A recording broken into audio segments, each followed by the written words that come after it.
Hello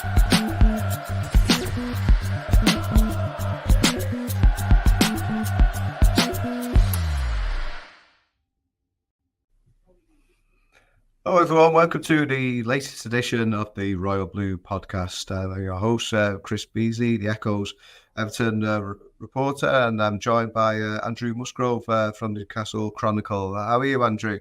I'm very well, thanks, Chris. By yourself? I'm good, thanks. We're just going through these formalities. We've actually been chatting to each other for the last 20 minutes or so anyway, to kind of repaying the favour now.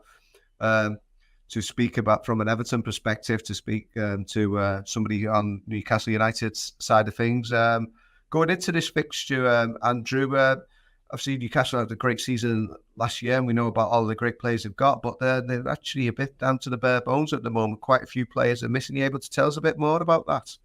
Yeah, they've got probably 12, 13 players maybe missing with injury, and the latest one is Nick Pope, who has been fantastic.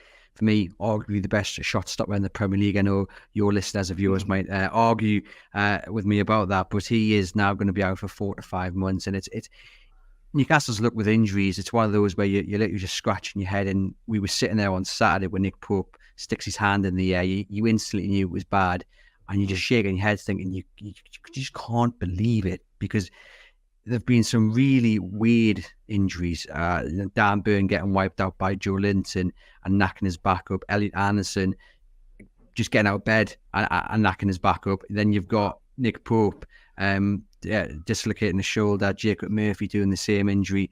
You know, some really strange injuries. But that said, Newcastle United are somehow coping. And when you look at the list of players who are out, plus Sandro Tonali being banned, there's no way Newcastle United should be top of the form table. Last 10 games, 23 points.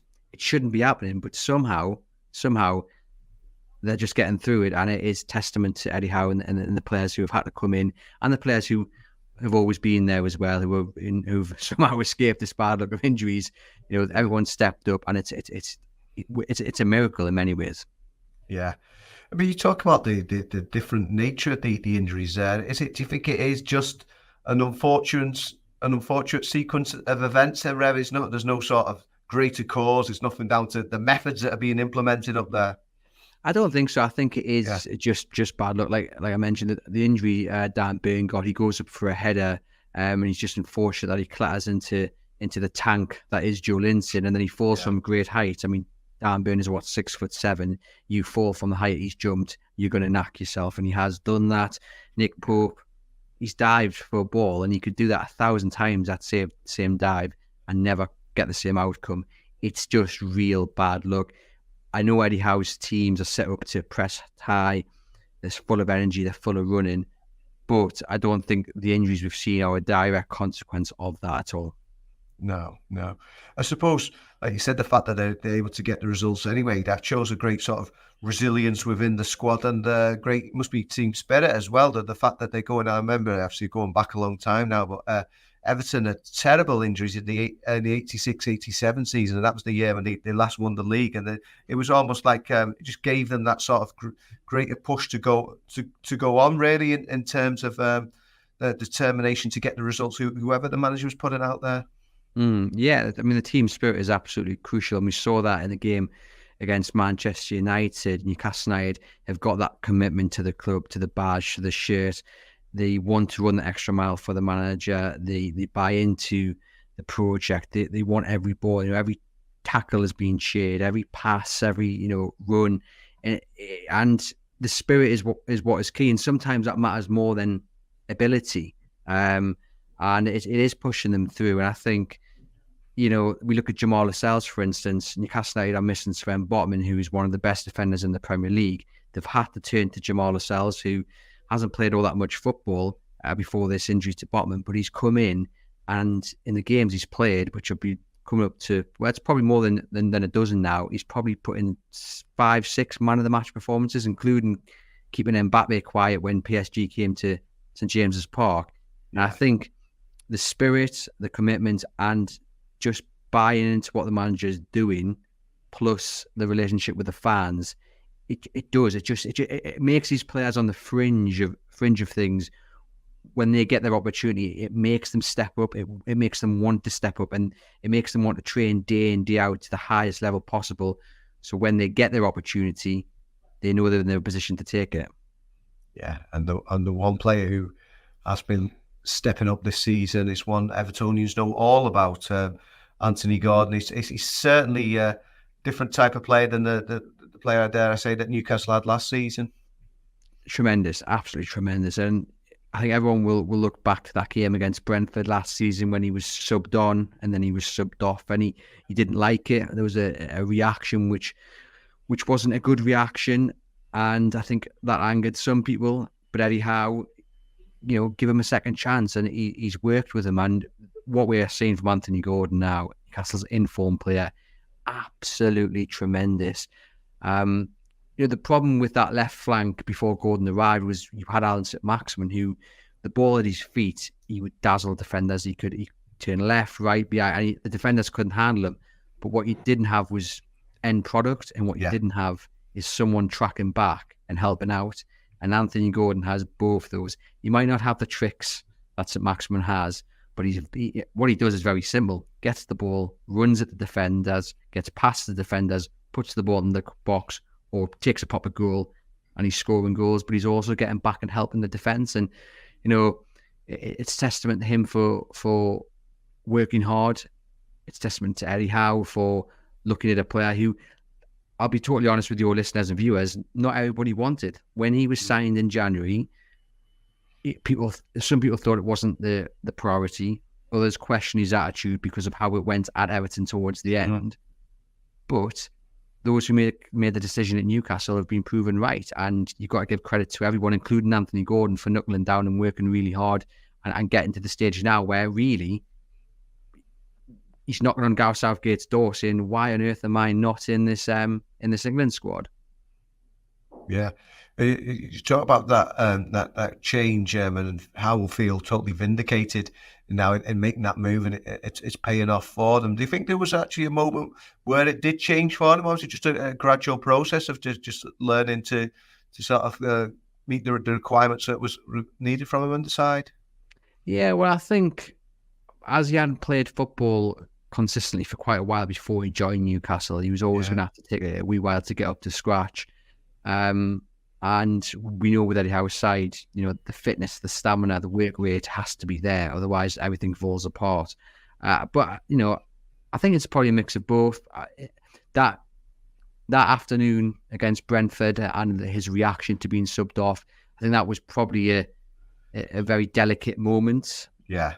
But Eddie Howe handled it 100% correctly. And someone pointed out earlier this week that in an interview with Jake Humphries on the High Performance podcast, there's a quote in which Eddie Howe says something along the lines of, everyone gets a second chance. And that's what Gordon got. And he's been asked about it recently. He said, look, he's always had my trust. He's just had to get to the stage where he understands what we want from him. And it's paying dividend now. Yeah. And he's certainly one for the big occasion as well. And, he almost thrives off sort of that energy from the crowd. So, he's like to be getting a hot reception, but you think he'll just thrive on that? Oh, 100%. There's a thing that happens at St James's Park quite often is when the first challenge goes in, or when Newcastle United get their first corner. There tends to be a player who goes to the crowd and raises his arms and gets them going. And it's usually Anthony Gordon or Joe Linton, to be fair. And I think Anthony Gordon just relishes that kind of cauldron of noise, and he understands how to channel it. And in that instance, he understands how to get the crowd going and how that'll work to his benefit. On Thursday, he will get a very harsh reception, one would imagine, but he will take that on board, and he'll bottle that, and he'll know exactly how to use it in those 90 minutes that he plays for Newcastle. Yeah, on the flip side of things, we were actually discussing this before with Jordan Pickford. Obviously, he's an ex-Sunderland player, and he's always seems to be playing his stick going his way. I mean, is it just the way that Pickford is as a character? Is it because he's a former Sunderland player? Maybe shed a bit more light on that particular sort of rivalry and banter. Yeah, well, it's funny you mention it, because your listeners have probably seen the FA Cup draw and the time where Derby is back for the first time since 2016. I mean, amazing that draws that come out to Newcastle will travel to Sunderland on in a month's time in the FA Cup, so that'll be quite the clash. But in terms of Pickford, look, any Sunderland player who did well for Sunderland, and he played, to my memory, during the run in which Sunderland were very successful, I'm not mistaken. But look, they will always get stick. Anyone who's played for a long time will always get stick from the fans. I think the fact that he has reacted to it in certain times in recent seasons just inspires the crowd to go more. It's like when you're a kid and you're playing knocky nine doors, and the one house that opens the door and chases after you, and you know you're going back there the day after and the day after and the day after.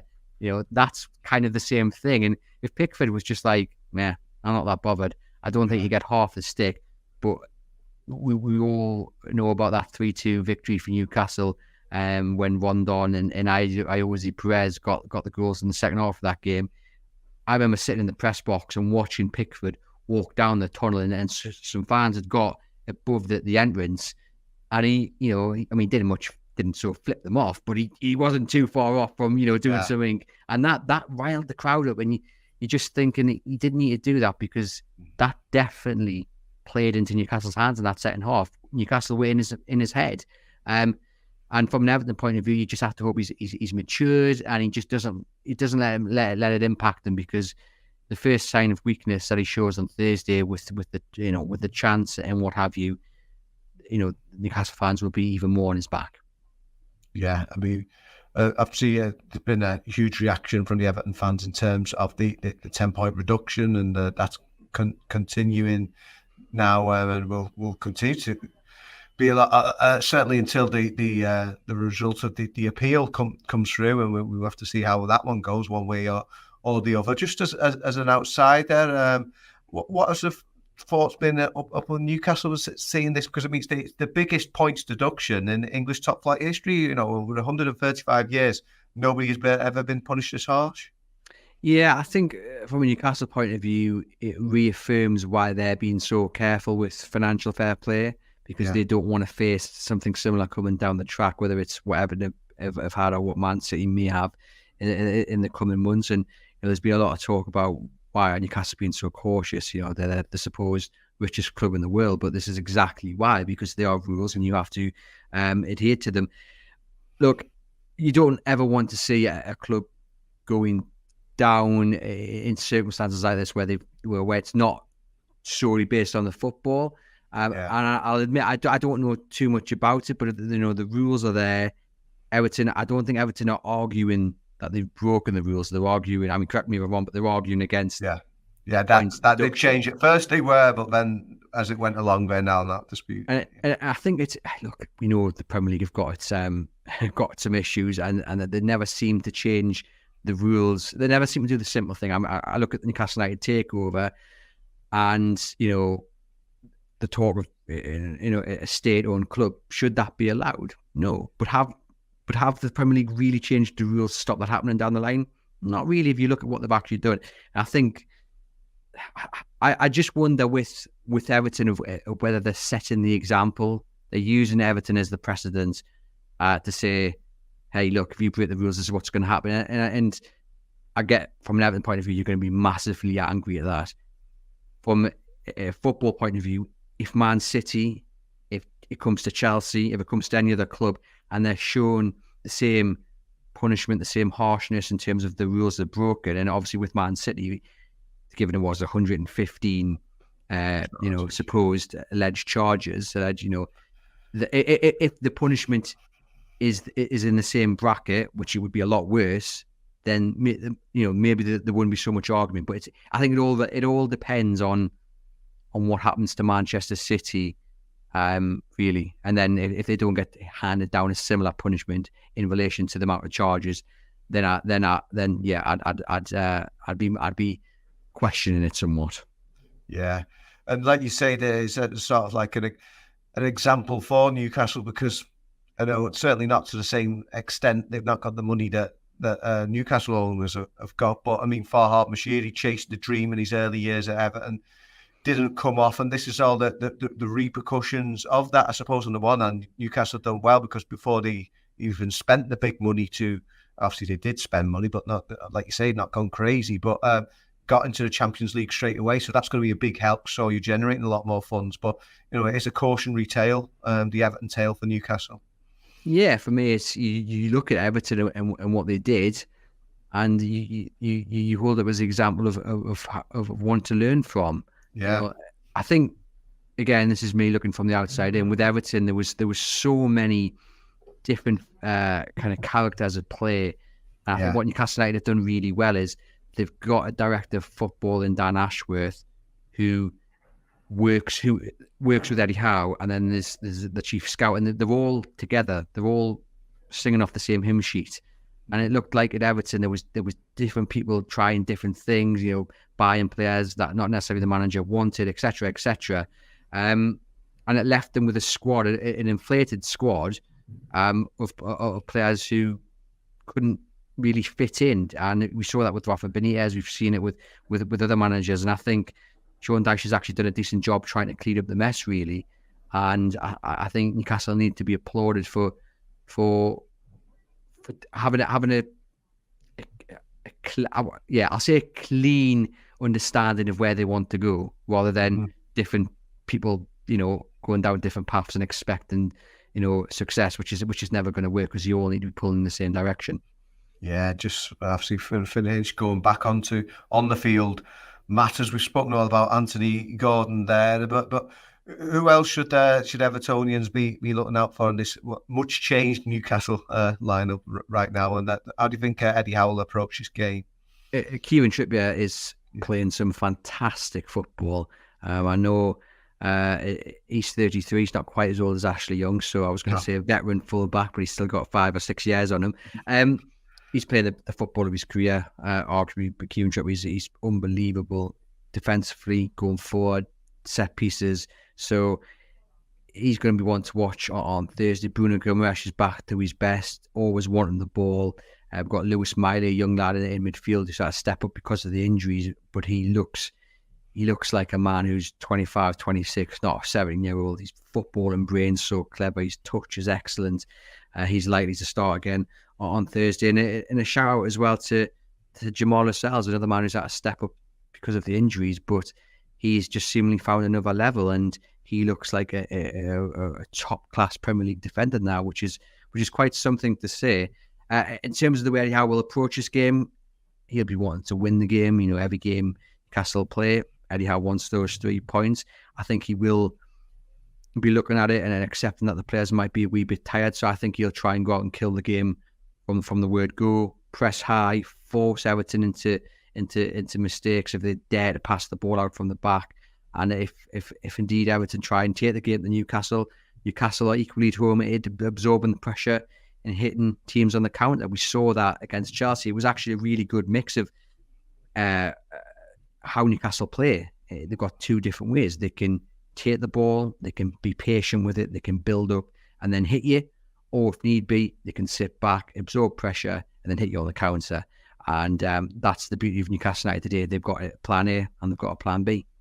Yeah, and obviously, that's alluded to before. We've just done our predictions on your podcast. I mean, I stuck my neck out and explained the fact that I was going for 1-0 Everton because 6 out of the 10 wins under Dyche have been 1-0. I think they are due one at home. I presume you're going to stick with your prediction. You're not going to change that one now. You can explain that one for our viewers. Yeah, I'm going with 1-1 simply because Newcastle's away record is awful, and the same team is likely to start that started against Manchester United and it started against PSG the week before.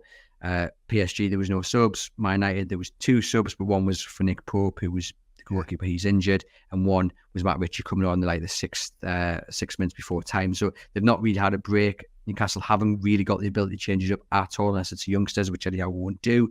So I suspect the team will be the same other than Nick Pope, and they're going to be shattered. They're going to be tired. So I think that'll play an element. And like I say, the away form is dire. So I'm going to go 1-1.